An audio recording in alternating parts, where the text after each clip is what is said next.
gahapon yung tanan nga wala mo full in sa pagtanaw sa mga long videos, mga short videos gisipon ako ani guys so kay bugnaw diri noon napita. Pero dili ni makapugong nga dili ko makapaabot sa akong kinasing-kasing nga pasalamat diha ninyo. Thank you so much everyone. Thank you guys. Thank you followers nga wala ko ninyo biyahe I mean. Then lipay kaayo ko nga kanang mag-upload ko mga videos na imong lantaw malipay kay ko sa ang kasing-kasing kanang way kabutangan sa ang kalipay kay dili lalim nga kanang mag-usahay mag-edit ko maabutan ko pag-edit na dili sip uno na jud ko taon kay dugay ko makahimog edit kay nganuman labi ng mga long videos nganuman dili siya lalim kay first time ko nga mag-edit ingon ani tungod kay ako ba nagisudlan pag gusto tag mahimutang usa ka maayo nga kana di pud ingon nga gusto maayo mahimong editor no but kanang maka-upload kag mga videos nga mga nindot pud sa tan-aw then kanang sa mga tan-aw nga ganahan ko sila lang tawo ninyo tan-aw na yung mga videos ana so malikamo ta so ang sa kasi malikamo ko nga makahatag ko ninyo na ay makuha ninyo nga aral. Nga papakapulutan ninyo aral pa.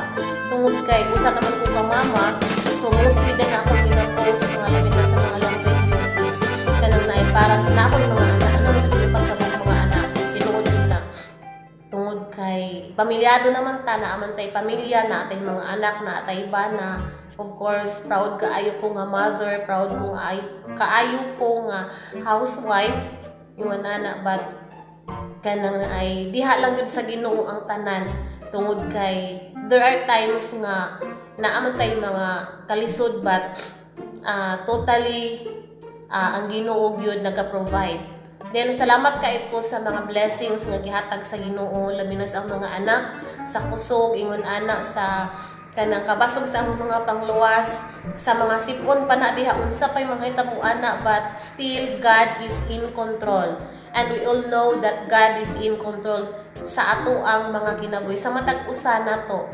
Then akong pasalamatan gyud mo diha no kinasing-kasing kong pasalamat ninyo ha nang video ko tungod kay ipaabot na ho ninyo nga ang akong kasing grabe ka malipayon ko nga kana bang sobra gyud dili usahay mura kong mas speechless but karon gitry na ko ni aron mapaabot diha ninyo. Daghan kaayong salamat gyud.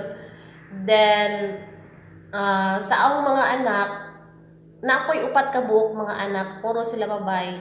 Then ang kamagwangan ako is nag-eskwela, third year college na. Then ako'y grade 11, ikaduha, ikatulo is grade 9, then the youngest is grade 7. So siguro nakakita naman mo sa akong video sa ang mga anak, sila is naaldyo sila yung mga kanabang mga goals sa ilang kinabuhi ingon ana but isip a mother ko isip mama kita mga ginikanan suporta lang kita sa atong mga anak guys ato lang gid silang i-guide ba giyahan nato sila into a godly way kada bang paagi sa Kristohano o Diyos nun nga paagi. So ingon ana amo ang pamilya and then salamat kaayo ninyong tanan no.